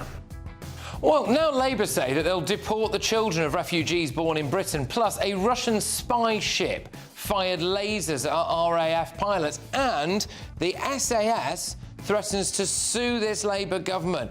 On my panel tonight, we have got the Director of Popular Conservatives, Mark Littlewood, businessman and activist Adam Brooks, and journalist and broadcaster Nina Mishkov. And it's a big GB News exclusive, this. The Late Show Live's Ben Leo has been on an immigration raid this morning. He went along with immigration and customs enforcement officials in Florida, where he witnessed a number of arrests. 6 illegal migrants rounded up, alleged illegal migrants. They did AI facial recognition checks, and it's pretty much confirmed they shouldn't be in the country. They'll be detained, they'll be processed, they'll be kicked out. Yeah, fantastic. Can't wait to see all of that. But what's all this about as well? This is not my Village People Tribute Act, and I'm not about to do the YMCA. We are launching the first ever men's health strategy. Well, get ready, Britain. Here we go.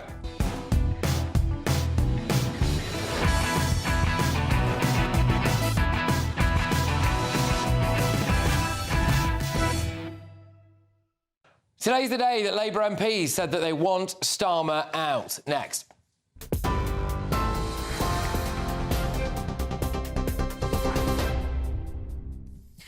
Patrick, thank you. The top stories. Kemi Badenoch took aim at the government's budget plans at Prime Minister's questions today. The Conservative leader accused Labour of letting next week's budget unravel before it's even been published, demanding the Prime Minister to rule out freezing income tax thresholds.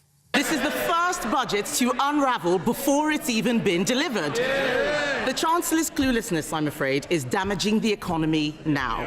The Prime Minister needs to end this shambles. So can he confirm today that he won't break another promise by freezing income tax thresholds?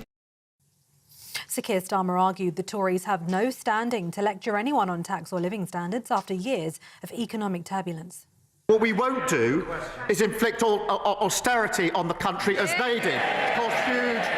What we won't do is inflict a borrowing spree like Liz Truss did. They left waiting lists at record highs. Almost 1 million more children in poverty, and they wrecked our public services. She comes here to talk down the country. We're turning the page. In other news, serial rapist and former Metropolitan Police officer David Carrick's been found guilty of sexually abusing a 12-year-old girl and a former partner. The 50-year-old, who's already been jailed for life, has been convicted of molesting the girl in the late 1990s and raping the woman during a relationship more than 20 years later. Jurors at the Old Bailey found him guilty of 9 offences. Carrick's already serving a minimum term of 32 years, having admitted 71 offences of sexual violence committed over a 17-year period. The UK is exploring military options if Russia's spy ship sails any closer to British shores after its crew used a laser to target RAF pilots monitoring its progress. Defence Secretary John Healey says the UK is ready to respond if the ship heads south from its current position north of Scotland. The Royal Navy and the RAF are keeping watch of the Yantar, which is designed for gathering intelligence and mapping crucial undersea cables after it entered wider UK waters this month. Foreign Secretary Yvette Cooper, in Berlin for a meeting with her German counterpart, said the UK would be vigilant and determined in its response to Vladimir Putin's Russia. Russia denied being interested in British underwater communications. And the Prince and Princess of Wales are at the Royal Albert Hall this evening to attend their first royal variety performance since Princess Catherine's recovery from cancer. Stepping onto the red carpet, Prince William appeared in a classic tuxedo while Catherine wore a green velvet gown. They're watching performances from the cast of Paddington the Musical and pop star Jessie J. It's the 6th time William and Kate have attended the annual charity event and the first time since the princess's recovery. The princess says her children were very sad not to attend the show. And those are the latest headlines. More in an hour. You can now watch GB News live across the United States of America and the world on Truth Plus. Scan the QR code to find out more or visit gbnews.com/truth.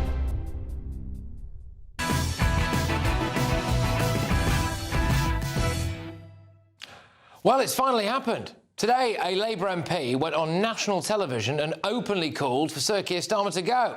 Would you give up your seat It's for a him? question I've asked myself, and I'd have to obviously consult with my wife as well and family. But you know what? You know, if I'm going to sit here and say, you know, country before party, party before personal ambition, then yes, I have to say yes, don't I? You give up your seat for Andy Burnham? I would, yeah.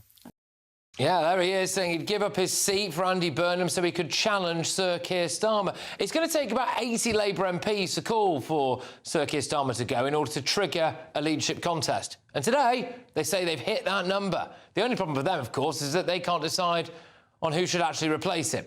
Today it's reported that Lisa Nandy, the Culture, Media and Sports Secretary, Lucy Powell, the Deputy Leader, and Louise Haigh, the former Transport Minister who resigned amid a fraud scandal, are all being touted. Bit of a rogues gallery, that, isn't it? Well, we all know that Wes Streeting is on manoeuvres. Today, he announced the men's health strategy, which is actually, to be fair, a very good thing. Wes, in a hard hat, what are you doing here? This is not my Village People tribute act, and I'm not about to do the YMCA. We are launching the first ever men's health strategy in our country's history. Shabana Mahmood did her big audition a couple of days ago. We must act too. We will do so by making refugee status temporary, not permanent. A grant of refugee status will last 2.5 years, not 5. Right, let's have a little look at the polls, shall we? So Labour are currently predicted to come 4th at the general election. By the way, the Tories are predicted to come 6th. Labour would lose 351 seats, Reform would win the election. Starmer himself is about as toxic as Novichok. 72% of the public view him unfavourably. He is the least popular Prime Minister since records began, and only a third of actual Labour voters think he should lead them into the next election. The problem is that he just doesn't stand for anything. Just today, there were protests from Jeremy Corbyn in the hard left about his new illegal immigration rules. Recognise the strength of a multicultural, multilingual, multi-ethnic society and stand up against Islamophobia, stand up against anti-Semitism, stand up against any form of racism. The Labour Party is racist. The Labour Party is racist, they keep shouting. Gosh, he's presided over more U-turns than a drunk driver during a police chase, and economically, he is a disaster. A few days ago, Rachel Reeves called an entire press conference just to roll the wicket for raising income tax. Mine will be a budget for growth, with fairness at its heart, and a budget that supports businesses to create jobs and to innovate. As I take my decisions on both tax and spend, I will do what is necessary to protect families from high inflation and interest rates, to protect our public services from a return to austerity, and to ensure that the economy that we hand down to future generations is secure, with debt under control. The whole point of that speech, and doing it 2 weeks or so before the budget, was singularly to roll the wicket for those income tax rises. And then today we're told that isn't happening. Well, it's chaos. I mean, he's never here, really, is he, Sir Keir Starmer? He's on course for 25 foreign trips this year. I don't think there's even or ever been a worse Prime Minister at a worse time for Britain. Look, the budget is this time next week. It is now when, not if, Sir Keir Starmer is sent packing. Although the good news for him, of course, is that he can just move back into Lord Ali's penthouse when that happens. Let's get the thoughts of my panel. We've got Director of Public Conservatives Mark Littlewood. We've also got businessman and activist Adam Brooks and journalist and broadcaster Nina Mishkov. Right, well, Mark, so today the first Labour MP openly went over the top, said he should go, and he'd even quit his own seat so that Andy Burnham could stand against him. 80 MPs are apparently there now, ready to trigger a leadership contest. When's it going to happen? Good question. I think there are 2 points of obvious danger for Keir Starmer when the rebels would choose to strike. One is how badly does the budget go down? We know it's going to go down badly, but somewhere on the spectrum between utterly horrific and completely disastrous, where does it need to be there? The day afterwards, the day after that? What's public reaction to it? If that's a horror show, they might decide to move before Christmas. Then you've got, looking forward to next May, local elections and the Scottish and Welsh elections, likely to be a complete evisceration of the Labour Party. That might be the point at which they move. Here's the thing, though, Patrick, you were quite right to point out the complete chaos of this government. What the rebels need to brace themselves for, though, is if they trigger a leadership election, they will be inviting several weeks of chaos, depending on how long the Labour Party take to conclude that election before a new Prime Minister's selected. But I would have thought he will probably cling on to Christmas, but I don't think that's certain. And it's very likely he'll be removed next year, probably in the wake of disastrous May elections. And the rebels will just continue to grow, build, work out who their candidate is. And this could be another 5 or 6 months. Yeah, I mean, it's going to get pretty toxic pretty quick, if it isn't already, actually, really, for Sir Keir Starmer. You know, seeing Clive Lewis there out and about saying that he would actually give up his own seat. If he's willing to say that on, you know, openly on national television, and there's 80 MPs supposedly behind the scenes who've now decided to pull the trigger, I mean, there's potentially hundreds more who are just not saying it out loud. He's gone, hasn't he? I think Labour is imploding from within. The far-left factions and all the different factions within that party, it's a mess. What worries me is who do we get next? You know, do we get Angela Rayner, who is a lot further left? Do we maybe get Wes Streeting, who, for me, is probably the least dangerous option within Labour? But is he going to be able to get the backing of the trade unions and the Labour membership? You know, we could end up with someone like Ed Miliband as the Prime Minister of this country. Now, his Twitter and his social media videos, he doesn't look all the ticket to me. The thought of having that man lead this country... Well, he also stood for election once. You see, this is it. He did actually stand for election, and he got an absolute kicking. Yeah. So why do it again? You know, this is the thing. And the list that is being put out there: Louise Haigh, Lucy Powell, Lisa Nandy. Louise Haigh was, I believe, she pleaded guilty to a fraud conviction a long time ago. That wouldn't be a very good idea to put her up. Lucy Powell, her comments, the dog whistle comments on the grooming gangs. There's a lot of people left and right that are very angry with those comments. Lisa Nandy also, go on. Lisa Nandy, but her views on the trans athletes and the trans movement just infuriates many as well.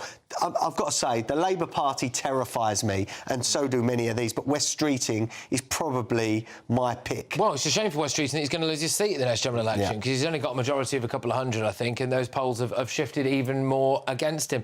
Is this showing now that actually Sir Keir Starmer really is the best they've got, and they are, frankly, a completely hopeless bunch? No, I don't think Keir Starmer is the best. I've said forever Wes Streeting is the guy that I would... He's going to have to move seat, though, Nina. This is the thing. He's going to have to do an embarrassing chicken run. Whatever. And do what Angela Rayner did and move to Hove. Well, whatever. But he is the one man that I would choose. But having said that, I heard somebody who's very, very close to Labour talking today on Times Radio and saying that Keir Starmer is very, very... aggressive, very confident, and he thinks that he can turn this around. Right. So don't. Okay. So you don't need to write him off just yet. But didn't they lose 4 points today in the latest Ipsos poll, Mark? I mean, they are in the polls are shocking. They're free fall. And I mean, I can't see. You wouldn't just need a black swan event to turn this around. You would need a flock of black swans to turn this around. If you look on the horizon, you would think that things are likely to get worse for Keir Starmer, not better. And he's already at the lowest ebb imaginable. No Prime Minister has fallen this low in public opinion, and nobody has turned anything around from obviously this low, because nobody's fallen this low. It would be a Lazarus-style comeback if he were to pull it off. And he doesn't seem to have any of the instincts, any of the mechanisms, or any of the upcoming likely events to turn things around at all. The thing is, you have to think of what's going to happen to the markets, because that is going to be such turmoil if this happened, and you have to keep the market steady, because, you know, it's a very fragile situation. And the other thing to say in Keir Starmer's favour is that he has been amazing internationally. You joke and laugh about how many trips abroad, but he has brought Britain to a different standing in the world. But what's the evidence for that? Because the Russians are currently firing lasers at RAF pilots. The Chinese are openly threatening us because we've dared to point out all of their spying. I mean, the Americans behind the scenes, not Trump, but the Americans behind the scenes really do not like him at all. The European... I mean, Macron mugged him off royally when he came over here and told him how to fix the migrant crisis and all of that. And Macron has applauded today with Mahmoud's policy. Right. So, you know, Starmer has... It's not what he went out and did with the French. He's got a decent relationship with Trump. None of us can understand why, but he does. It's voters that put them there. And look, I speak to the working man and the working woman, and I've yet to find someone in real life that likes Keir Starmer. He has no personality. He's like a robot. We know that. He's branded us all far right for being anti-immigration, even though I think it's 70% in the polls want immigration step back. And it's the way they lie, U-turn, and treat us like mugs, really. The stone cold facts, this is why Labour MPs will be panicking. They won the last election, yes, with a landslide majority, but with the lowest share of the vote of any winning party in our lifetimes. It was shallow, wasn't it? 34% of the vote. And they've lost about half of that since. About half of the people who voted Labour, who won, but not with an heroic number, about half of those people have deserted them. I mean, they aren't just headed to lose the next election, they are heading to be wiped out. And if you are one of the 400 Labour MPs whose job and political future depends on the Labour Party doing acceptably well, it seems very, very difficult for me to put an argument that you shouldn't pull the trigger. If it's going to happen, I can't see it happening before the elections next year. Yeah. Possibly. So, Mark, I think within a year or maybe a year's time that we could get so many defections to the Greens and maybe your party and a few of the centrist-type ones to the Lib Dems.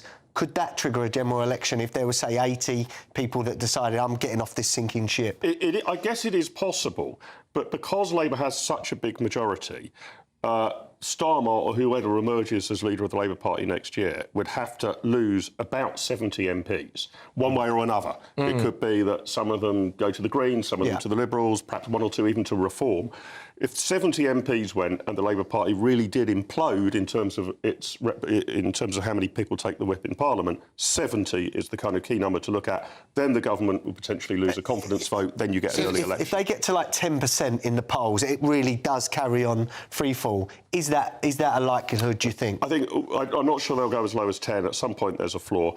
But the question is, you know, who do you think the 70, 80 most rebellious Labour MPs are? Yeah. Either those on the left or the right. Can we actually just talk for a moment about the utter humiliation for Sir Keir Starmer of Clive Lewis going on national television and saying that he would happily sit down, have a conversation with his wife about rendering himself unemployed so that Andy Burnham could take his seat just to get rid of Keir Starmer. I mean, that is absolutely... I mean, respectfully, can you imagine how you'd feel? Seriously, if I came here and said, I'm going to go home tonight and I'm going to have a conversation with Emily, right, and I am going to give up my entire income and any chance of sending my son to private school whatsoever just so that I could be replaced by someone who would get rid of you. Yeah. I mean, it's like, oh, my gosh, isn't it? It's an embarrassment, but I think Clive Lewis is an embarrassment. Well, You know, and for me, he's probably the most dislikable MP in Parliament. He can be dismissed as the lunatic fringe, basically. Can't. Well, he didn't say. He didn't pledge allegiance to the king, did he? When he was sworn in. He is very narcissistic. For somebody to say all of those things, you know, he could be easily dismissed. But he's offering himself up as a martyr, right? I mean, the problem for Andy Burnham supporters, and if you believe the polls, Burnham is by quite a margin the most publicly popular of the runners and riders. But the problem for Andy Burnham is he's not a member of Parliament. And although Clive Lewis has offered to trigger a by-election, Clive Lewis cannot guarantee how people would vote in that by-election. I just looked at the numbers. I suspect the Green Party would win that seat But also Clive Lewis... So I'm not sure there's a seat that Labour can win anywhere in the country in order to pilot... Clive Lewis cannot suggest his successor. Yeah. It's down to the local Labour Party to draw up a list of candidates. Well, the Labour NEC could impose someone. I mean, they could impose a candidate. This has been done before. I mean, Keir Starmer... But I don't think Labour could win a seat anywhere at the moment. Keir Starmer is literally predicted to lose his own seat. Yeah. I mean, so that is how bad the situation's got. But look, watch this. And if I were a betting man, I would expect that some of the front pages tomorrow, but certainly watch the front pages come over the course of this week with more and more of these Labour MPs coming forward and saying we've had enough. And then it's that big budget day, isn't it? This time next week, we will know what's in Rachel Reeves' budget. It'd be nice. I'm not convinced she knows what's in it yet, so we'll have to find out, won't we? But I think we're going to start seeing more and more issues as a result of that. And, you know, then the question is, how long after Labour decide to get a new leader will we have to have a general election? Because, you know, they don't have any legitimacy, do they? But, look, it's time, of course, for the festive Great British giveaway. £40,000 in tax-free cash. A few shopping vouchers as well. A bit of a GB News festive goodie bag. Here's how you can be in it to win it.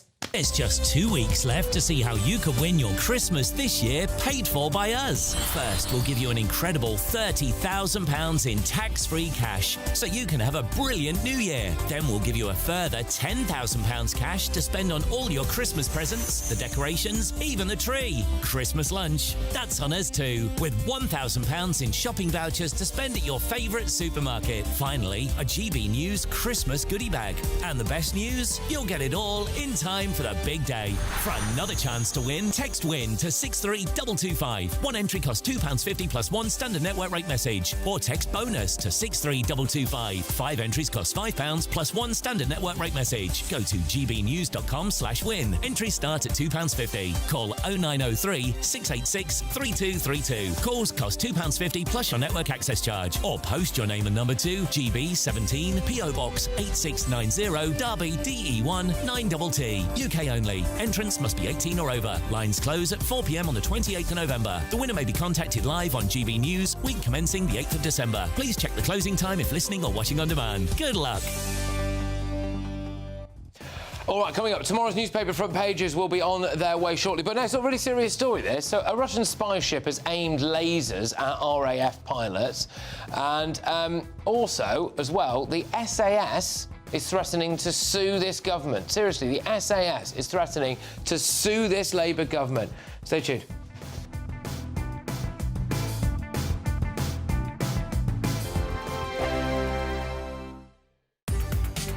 From the school run to the home run, watch a new show for all of Britain. He can say whatever he wants. A straight talking show where all voices are heard.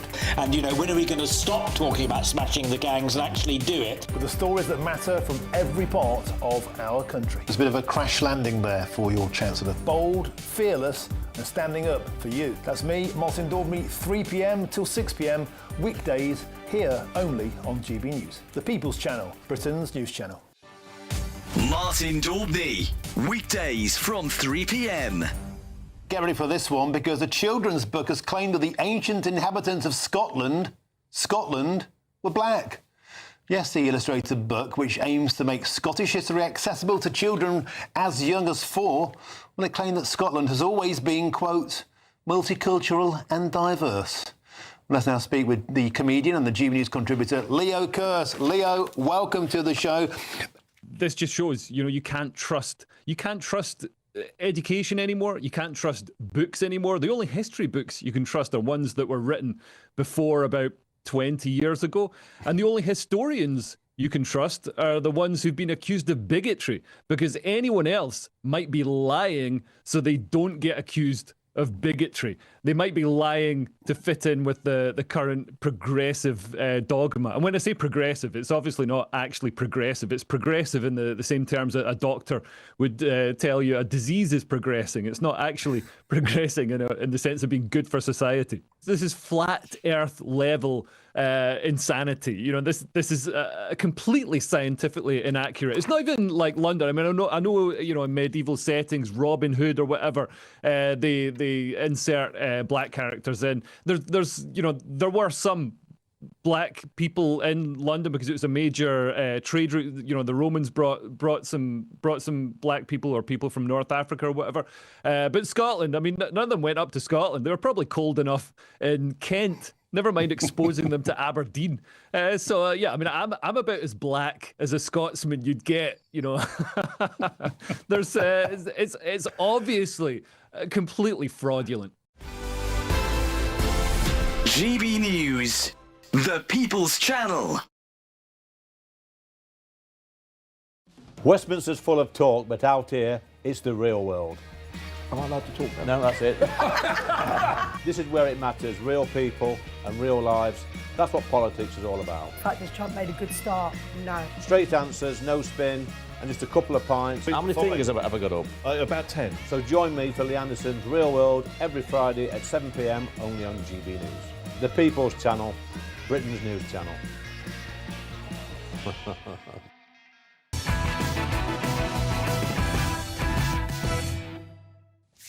Stark warning from MPs today. The Commons Defence Committee says the UK doesn't have a plan to defend itself if there's a military attack. So that was on the front of today's Daily Telegraph. And then, just hours after that news broke, a Russian spy ship was on the edge of UK waters and it used lasers to fire at RAF pilots. I mean, that could have been incredibly dangerous, obviously. It could literally have taken them out the sky. Defence Secretary John Healey then came out and said that these ships' actions were deeply dangerous. As I speak, a Russian spy ship, the Yantar, is on the edge of UK waters north of Scotland, having entered the UK's wider waters over the last few weeks. My message to Russia and to Putin is this. We see you. We know what you're doing. And if the Yantar travels south this week, we are ready. Well, it sounds like a threat. Of course, I'm not convinced we are that ready. Then the other story, of course, is that the SAS are now threatening to sue this government over the Troubles Act. I'm joined now by James Sunderland, who's a former Conservative MP and a British Army officer. Thank you very much for joining us. All right, James, first things first then, how serious is this Russian firing the lasers at RAF pilots? Well, it's potentially very serious, Patrick, because, of course, you could endanger an aircraft. It was a P-8 Poseidon submarine hunter aircraft on the routine patrol. If you blind pilots, you render the pilots unable to pilot the aircraft, and it is very serious. As to what we can do about it, I don't know. I'm not an expert in maritime law, but quite clearly, the Russian ship, the Yantar, is it is all of the time provoking. It is trying to seek a reaction, and in my humble view, firing lasers at a British aircraft is probably one step too far. Yeah, I mean, the real reason that they are there, as we all believe anyway, is of course that they're monitoring where and mapping exactly where the cables are for Britain on the seabed, which the reason you would want to do that and create a map of it is if you had an intention one day of maybe cutting us off. So, you know, again, is there anything we can do? Because you read the front of the Daily Telegraph today, it says we're not ready for an invasion. We keep hearing that you can fit our entire army into Old Trafford with room to spare, and here we are. I mean, are we ready for any kind of conflict with Russia, or is our Defence Secretary just saying words, really? Well, in respect to the Yantar, I mean, it's in international waters. It's doing what it does. You know, it probably has got the legitimacy to do that because of where it physically is. But I suspect that its missions are more broader. You've got sensors on the ship. It is looking at other things as well, cables. It's looking at sonar capabilities, radar capabilities. It's clearly monitoring our reaction to it. So when an aircraft goes in or a submarine goes in, there's an awful lot of extraction going on there as well. So it is just causing mischief. It is provoking a reaction. And clearly it is... Do we do this to them? You know, like, this is what I thought about yesterday we were all about the Chinese, another round of the round 8058 of the Chinese spy scandal happened. And I think, are we doing this to them? We just don't hear about it. You know, are there little fishing boats somewhere off the Russian coast and we're actually spying on them, which is why the Russians have clapped back and, again, like the Chinese, chastise us for pointing out the fact that they're spying on us. So, you know, is it just that we're doing it to them as well? I do try and play with a straight bat, Patrick, but quite clearly we've got NATO forces on the Russian border. We've got Finland and Sweden, who are now NATO members. We've got the Ukraine conflicts. The list goes on. So the Russians probably feel quite aggrieved themselves as to the actions that we are taking, and the Americans and the rest of NATO. So ultimately, you know, the Russians are an aggressor. We know they're a threat.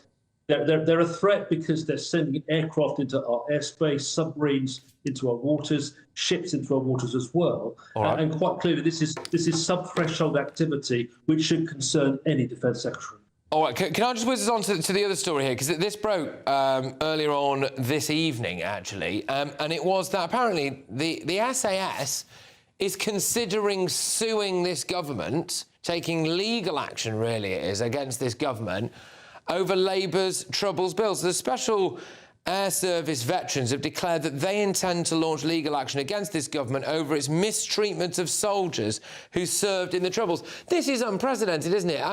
You know, the knock-on consequences of this are pretty grave. We're hearing representations from really, you know, top dog military chiefs saying that now SAS soldiers feel as though they're going into battle with one arm tied behind their back. Are they allowed to shoot to kill? Are they going to end up in court in 50 years' time? But also our allies, the Americans, want a bit less to do with us militarily now because supposedly we might be holding them back in battle. They're not sure whether or not we're going to fire or not. So, you know, how bad is it for this government that the actual SAS might be preparing legal action?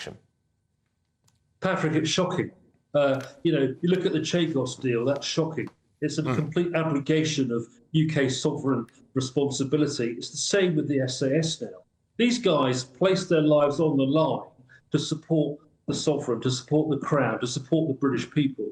And they are aggrieved right now because of the Legacy and Reconciliation Act and the threat to repeal that. It is complete nonsense. The Conservative government put it in place as a way of drawing a line under the conflict, as a way of ensuring that our soldiers are not hounded by lawyers, that they can sleep easy at night. And for Starmer to repeal this or to threaten to repeal this is an absolute abrogation of responsibility. We should be supporting our armed forces. We should be backing them up in courts of law, not throwing them under a bus. I think it's hard to overstate, just lastly, James, how damaging this would be to any Prime Minister, let alone Sir Keir Starmer, if SAS veterans took his government to court and won. It would be an appalling state of affairs for any Prime Minister, wouldn't it? Yeah, appalling, unprecedented. I mean, UK armed forces are not political. They're there to do a job. But they're there to do that job knowing that politicians have their backs. For the SAS to consider legal action against the government, I'm not sure what form that would take, or whether even they can, but it is absolutely extraordinary. And I'm afraid it shows right now that we've got a government in place that does not support the armed forces, and that is a complete embarrassment. Well, look, I mean, the subject we were just talking about is now today we had, albeit quite fruity, Labour MP going over the top saying that Sir Keir Starmer needs to go. Apparently 80 of his colleagues are also banging in favour of it. So Starmer's lost the support of his own party, has lost the support of the British public. And, I mean, if this would indicate he's lost support, not just of the SAS, because I think there's a bigger story behind this, quite possibly the military as well. Huge concerns, and, you know, you've got to question when this mayhem's going to end, really. But, James, thank you very much. James Sutherland there is a former Conservative MP and a British Army officer. We have been to the MOD. They've said this. Today, the Defence Secretary outlined his plans to bolster the UK's warfighting readiness, keeping Britain secure at home and strong abroad. This includes identifying multiple sites across the UK for new factories to make munitions and military explosives as we move to the next phase of building factories of the future. Choices taken by the Chancellor at the upcoming budget will ensure no return to the hollowed-out, underfunded armed forces of the past as we continue the biggest sustained increase in defence spending since the Cold War, allowing us to invest in the modern capabilities and keep this country safe. Right, well, look, remember, you can always send your views in to gbnews.com/your say, but there is a brand new way to take part in the conversation by becoming a friend of GB News for free. Join the community and be part of our shows by becoming a friend of GB News. Get a direct line to join the conversations that you hear us talking about every day in our programmes by commenting on Your Say and voting in You Decide polls.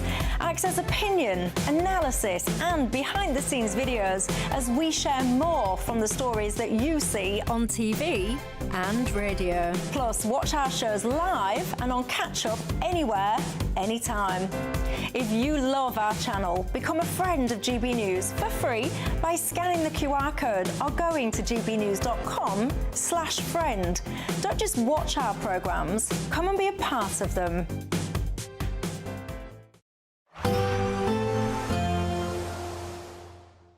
I forecast a perfect holiday in the sun.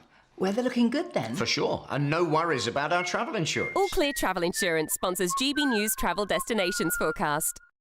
If you're looking to escape the cold weather in the UK, your best bet is Greece, where it will be warmer than average, albeit with some heavy showers. Cold, meanwhile, across Iberia, and that's because the same northerly winds affecting the UK over the next few days will bring colder than average weather to Spain, to Portugal. Just 9 degrees there in Barcelona. A band of rain through the Balearics into Italy, as well as parts of Greece. This actually intensifies during Friday and the weekend with some very wet weather across Central Europe.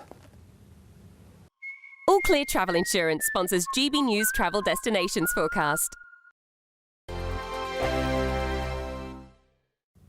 Good evening. It's time for your Met Office weather update for GB News. Now, even if you aren't seeing the snow at the moment, it's staying cold for many of us as we go overnight and into tomorrow. Harsh frost in quite a few places, all because we have Arctic air plunging its way down from the north, leading to temperatures being several degrees below average for the time of year. That northerly wind's also bringing a fair few showers, mainly across northern Scotland, but also down the eastern side of the UK and some western parts, Northern Ireland, Wales, southwest England, seeing some showers. And particularly towards the north, these are going to be readily falling as snow as we go overnight.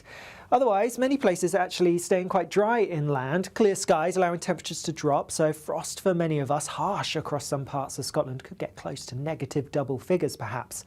Through the morning, it is going to be a wintry mix across the northern half of Scotland, similar to what we've seen through today really. Snow continuing to build up here, and there could be some icy patches as well. Drier across central southern Scotland, more showers piling in across Northern Ireland, and these will be falling as a mixture of rain, sleet and snow. Similar across parts of southwest Wales and also maybe southwest England, and down the eastern side of England as well. Plenty of showers piling in, and especially around the North York Moors, the snow is expected to continue to build up. We could see 15 to maybe 25 centimetres of snow lying in some places. That's enough to cause some significant disruption. Many inland areas, however, staying actually dry, and there will be some sunshine around, particularly towards the west, but for all of us it is going to feel cold. Temperatures still several degrees below average, but the wind's slightly lighter than today. After a very cold night into Friday, it is going to be a bright start for many, just a bit of cloud towards the southeast. However, later on, cloud and rain will push in from the west, and that kind of marks the change that we're going to see in time for the weekend. It is going to be markedly wetter for many of us, but with that, temperatures rising a few degrees as well. Bye-bye. want to know what's really going on in the corridors of power. Labour don't know what to do with you half the time, and that makes you quite lethal in the chamber. Get behind the headlines with Chopper's Political Podcast. Join me, Christopher Hope, as I sit down with the great and the good of British politics. We'll see where this ruling takes us. These are the stories shaping our nation. Chopper's Political Podcast, available now on all platforms. Listen in and stay ahead. Decisions made in Washington aren't just shaping America, they're shaping Britain too. From migration to global security, from crime to health. Whatever happens in the White House today will be felt in your town or city tomorrow. That's why The Late Show is live from Washington, D.C. Cutting through the politics to show you what it all means for Britain. The Late Show live every night at midnight. Only on GB News, Britain's news channel.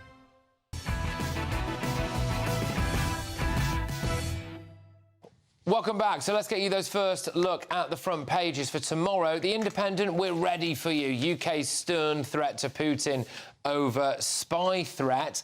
The Daily Express, proof the pension triple lock must stay. They say that millions more Britons will suffer pensioner poverty if the triple lock is scrapped. The Metro, Russians hack fertility clinic. So, yeah, I mean, here's what it says in the tin, really. I mean, the Russians have hacked a Harley Street fertility clinic and stolen people's details and all of that. I think it's another example of how easy this country is to hack and another example of why we do not need a digital ID. And actually, I'll come to it in a second, but Adam raised something with me in the break there about how easy it was to hack into the government's proposed digital ID scheme anyway. But The Guardian, Starmer calls on Farage to address racism claims. You might remember that this time last night, The Guardian ran with the headline about someone who claims to have been at school with Nigel Farage, literally 50 years ago, saying that he made comments about the gas chambers, etc. Well, no, sorry to say this about The Guardian, but he has addressed it. He's denied it. So that's that, really, isn't it? But let's go for the Times. Trans guide to protect women is left in limbo. So there you go. And let's go as well to the Daily Mail. What percentage of Britons think the economy is in a great state under Labour? It's 0. Let's zone in on that one. Just 6 days before the budget, a new poll has revealed that literally people think that the economy is in a good state under Labour. Yeah, 0% say that the economy is in a very good state. So 0 say that. Only 4% say that the economy is fairly good. And that 4% is the same proportion of the public who still have a positive view of Andrew Mountbatten Windsor. Quite possibly the same 4%, but the exact same 4%. 44% think the economy is in a fairly bad state. 35% described it as very bad. We were talking earlier in the show about the dire Labour poll ratings. This is what underscores it. If everybody thinks the economy is dire, you can expect the incumbent government to take the political rap for that. And I mean, I don't know, I'm guessing, but I would think these numbers are without precedent. To get 0. I've never heard of 0%. The last budget was an absolute disaster. People like me in small business and big business were telling the government that the national insurance contributions rise would cost hundreds of thousands of jobs and would cost tens of thousands of businesses. And that has come true. And they've doubled down and they refuse to say that's a mistake. So why should anyone think that they're doing well with the economy? Yeah. The thing is, I mean, the last couple of Conservative governments, I mean, God knows there were so many, it's hard to remember how many there were. If you'd polled people after the Liz Truss Kwasi Kwarteng disaster, what would the opinion have been then? Did we know about that? I mean, she went, though, didn't she? Yes, she did. Yeah. Yeah. So there's a moral in that story. Should Rachel Reeves go? No, this is a poll. Let's wait and see but what should happens. she go? No, let's wait and see. No, not necessarily. I mean, 0 is quite bad, isn't it? Look, it's everywhere you look. But you know what? When it comes to Sir Keir Starmer, I'm actually really glad it's happening for him because he's spent his entire life with everyone around telling him that he's this absolutely wondrous academic genius, a virtuous man. And wouldn't it be great if you ran for Prime Minister, Sir Keir Starmer? Wouldn't it be fantastic? Oh, gosh, look at you. You are lovely. People saying to him, you know, he's this towering intellect and he's always been on the right side of history. I mean, apparently they based Mr. Darcy off him in Bridget Jones. Ridiculous. And it turns out that actually second that you crack the metropolitan bubble of Holborn, St Pancras, actually, he's utterly despised. And his views are utterly despised by loads of people. Well, he's a very good MP, actually. And viewed fundamentally as well as being very often inexplicably on the side of Britain's enemies. Well, I mean, I think in general terms, it's now considered by many, including his closest friends and advisors, that he's just not very good at politics. Yeah. Whatever you think about his opinions and his views and whatever philosophy he has, he's just not good at politics. He doesn't make sensible political, tactical decisions. He is a very good MP. He was a very, very good MP. Well, do you know there's many Labour MPs that are sitting in Parliament that have never spoke to him? Yeah, it's extraordinary. Well, this is it. I mean, but, you know, look, hey, all I'll say is... There's a lot of them. All I'll say is it couldn't have happened to a nicer bloke. So, how is He is a nice bloke. Is he? Apparently he is. It's not what I've heard. Yeah. Decent, good-hearted man. Really? Apparently Interesting. he is. Gosh, because there's a few things that might contradict. Anyway, so, how is your pronunciation? Because the UK's latest list of most mispronounced words is out, and topping it is the Irish girl's name Niamh, which is pronounced Niamh, not Niam or Niam, and definitely not Nif.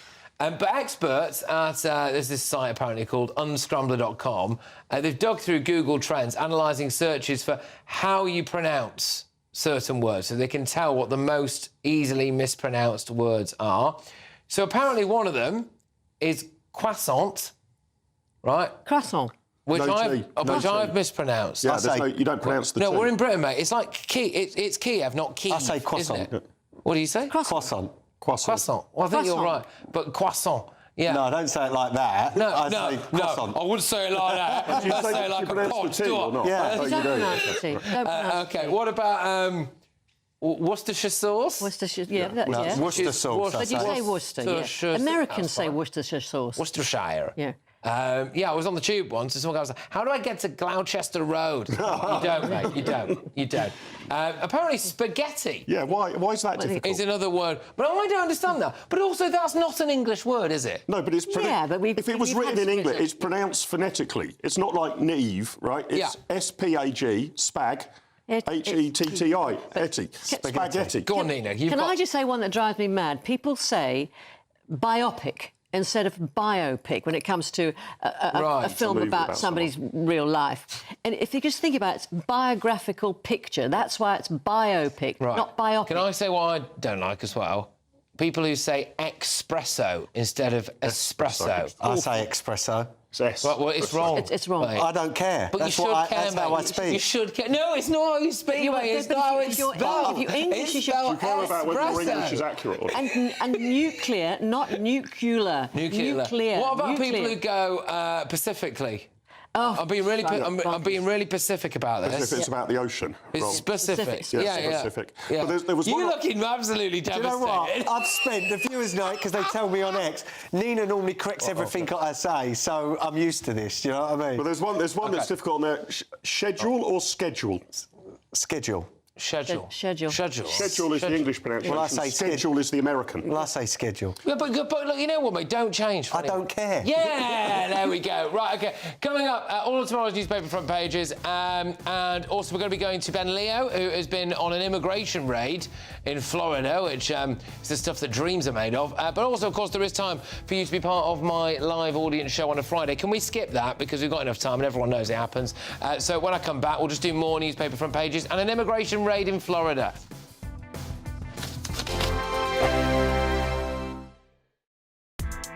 Join me, Nana Akwe, for an informative, interactive news programme with a difference. It's fun. No, he didn't say that, though. I'm so surprised. I think there's an element of truth to that. Join me from 3 p.m. every weekend, only on GB News, Britain's news channel. This is GB News, Britain's news channel. Last time I was here was with Buddy, my golden retriever, who joined me for the first 2,000 kilometre of my 13,000 kilometre triathlon from England to Everest. But this time we got back and we've just got a rescue dog, but Teddy, who's inspired our next adventure, our next charity expedition in aid of rescue dogs. So, yeah. I'm going to slow you down a tiny bit there. Absolutely, that's You fine. said fairly quickly 13,000 kilometres. Yeah. So tell me about the stages of that. So, yeah, so it was 6 months tomorrow, 6 months ago to the day, was on summit of Everest and completed the longest climb of Mount Everest in history. So it was 13,157 kilometres, which started with a swim across the English Channel and then a 12,000-kilometre bike ride across 18 countries to sea level in India, and then a 1,300-kilometre run and hike and climb from sea level to the top of Mount Everest. So it was the first triathlon to the top of the world, and also the longest climb of Everest in history, which was for a great veterans charity called SABSIM, which makes mental health courses using wildlife and nature. And I studied zoology, massive animal lover myself, and now I've been back 6 months, and we've just come across and rescued Teddy. It inspired our next little venture. I mean, the trip you undertook, the 13,000 kilometres, medical experts said it was impossible. Well, a lot of people said to me, a lot of experts said they're not sure if it's possible. You know, the question was that, you know, after nearly an 8,000-mile triathlon, would the human body then be capable of then climbing Everest? I lost 18 kilos, nearly died many times. The hardest day was on day one, actually, 18 and a half hours across the channel. That was just day one of 237. But we made it in the end. It was for a great cause, and we kind of defied possible to show the most important message of my entire kind of expedition, that the only person that knows what's possible is looking in the mirror. GB News, the People's Channel. Westminster, the ultimate clique. And you're fighting like rats in a sack. But here on the Camilla Tominey Show, we ask the questions the establishment media is too scared to ask. OK, let me ask you a straight question, because I know you're a straight-talking politician. Whether it's net zero, illegal immigration or law and order, nothing is off limits. You had the power then. Yeah, as I and say, now you've lost it. That's the Camilla Tominey Show, a politics show that's fearless. But no, let me finish my question if you don't mind, because it is my show. Sundays at 9:30, only on GB News, the People's Channel, Britain's news channel.